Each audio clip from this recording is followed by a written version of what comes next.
Tales of Pain, Love, Lust, and Etiquette in the Victorian Era. Imagine trying to find love in a world where even making eye contact too long could ruin your reputation.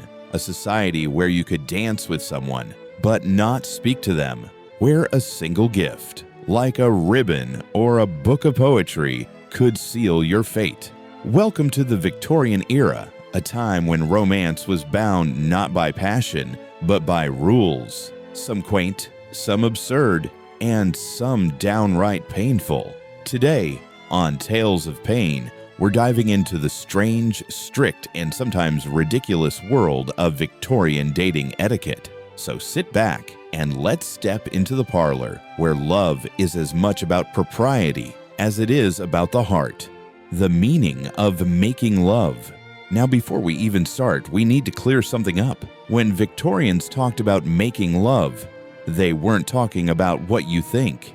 In the 1800s, the phrase simply meant courtship, wooing, courting, spending time together with the intention of marriage. One popular guide from 1883 warned men not to carry their politeness too far. Translation: don't flirt with every woman you meet. You weren't supposed to act like a smooth-talking player. Instead, the advice was to keep a dignified reserve. If you didn't, people might whisper, your reputation could crumble, and the woman you truly wanted could slip away. The dangers of gifts. So what about gifts? Surely a man could win over a woman with flowers, jewelry, or tokens of affection. Not so fast. In 1837's The Young Lady's Friend, women were told, never accept a present from a man. Why? Because one gift would lead to another, and another, until suddenly, you're being proposed to by someone you never intended to marry. Even anonymous gifts were to be hidden away, never spoken of. Imagine being given a necklace and having to shove it into a drawer like it was contraband. That was dating, Victorian style, engagement etiquette. But let's say you've successfully courted, and now you're engaged. Surely things loosen up a bit. Well, yes and no. A man was expected to give his fiancée constant attention and absolute loyalty. Flirting with another woman was forbidden, whether she was in the room or not. But here's the kicker: even engaged couples weren't supposed to show much affection in public. Hand-holding, risky, kissing, out of the question. Instead, they might exchange small portraits, sentimental gifts, or even locks of hair.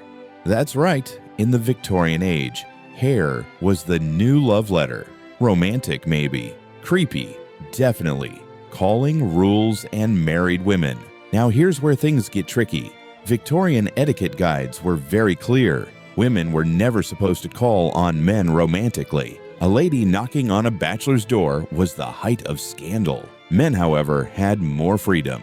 They could call on women, even married ones. But, and this is a big but, they needed the husband's permission. So, yes, you could call on another man's wife, as long as you had his blessing. Imagine asking, "Excuse me, sir, may I court your wife this afternoon?" That's how convoluted Victorian social life could be. Chivalry and quarrels. Chivalry wasn't dead yet, though. Guides like Beadle's dime book of practical etiquette insisted men defend their lady in public, even if she was the one who started the fight. If someone insulted her, a gentleman was expected to step in, mediate, or even apologize on her behalf. And if he sided too strongly with the other person, he risked being seen as rude and unmanly. Dating in the Victorian era wasn't just about romance. It was about walking a constant tightrope of appearances, trying to look honorable without crossing invisible lines. Dancing without talking. Here's one of the strangest rules. Imagine you're at a grand Victorian ball. The music swells, you take your partner's hand, and you glide across the floor. Surely you'd share a few words, maybe a compliment. Wrong. If you had just been introduced only to dance, you were not supposed to speak. Not during, not after. You were strangers with clasped hands, but no conversation. Until someone made a formal introduction, the most you could do was tip your hat in passing. That's it. Romantic, huh? The gentleman's burden.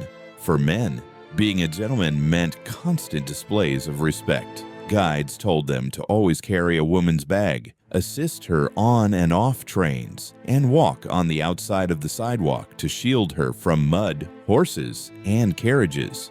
It was gallant, yes, but also a performance. Etiquette writers insisted that how a man behaved while traveling revealed his true character. If he snapped at porters or ignored his lady, you'd know his real self. In other words, if you really want to test a man, take him on a trip.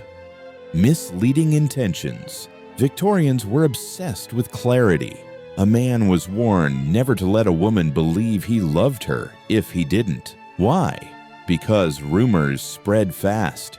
And if she thought you were courting her, you might find yourself pressured into a marriage you never intended. One etiquette book even warned that such ungentlemanly behavior could end in disgrace, a duel, or even being shot. Dating was dangerous business. Love games and quarrels. And what about jealousy? Surely Victorians like us sometimes tried to make their partners jealous. Oh no. Guides described that behavior as contemptible. They warned that a domineering man would only grow worse as a husband. They even condemned couples who started petty quarrels just to enjoy the reconciliation afterward. In modern words, don't pick fights just for the makeup sex. The great secret of love. Finally, let's talk about one of the strangest guides of all, Orson Squire Fowler's Creative and Sexual Sciences, written in 1870. Fowler claimed there was a great secret to winning love. You inspire in your partner the same feelings you yourself give off. If you radiated passion, kindness, and respect, they'd feel it too. Sounds surprisingly modern, doesn't it? But then Fowler added that women were designed by God simply to meet men's needs. So, one step forward, two steps back. So how do you think you would fare in Victorian dating? Could you live in a world where gifts are forbidden, kisses are scandalous, and even a dance could end in disgrace? For Victorians, courtship wasn't just romance. It was strategy. It was survival. It was pain wrapped in lace and velvet. And yet, beneath all the rules and rituals, the human desire was the same as it is today: to love and be loved, even if you had to do it by exchanging locks of hair. This has been Tales of Pain.